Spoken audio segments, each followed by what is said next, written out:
Idol, galing ako sa chubby. 5 months, 6 months, parang wala pa rin ako nakitang muscle.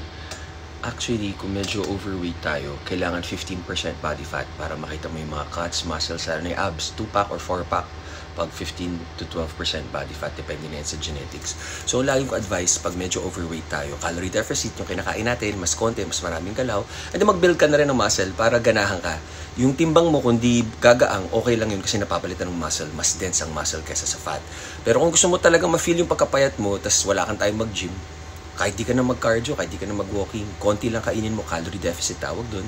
And then after mga 3 months, 6 months, payat ka na, and saka ka mag-workout, makita mo yung muscle. Ang kinaganda lang ng habang nagda-diet tayo, calorie deficit, at nag-workout, yung taba napapalitan ng muscle, so hindi nagkakaroon ng loose skin or yung parang stretch marks. Yun yung kinaganda. So pagpatuloy mo lang yan. Pag 15% body fat pababa, makikita mo na yung mga cuts mo. Tuloy lang. Happy, healthy. Tama kayo, mali ako. I'm not your doctor. Do what works for you. God bless.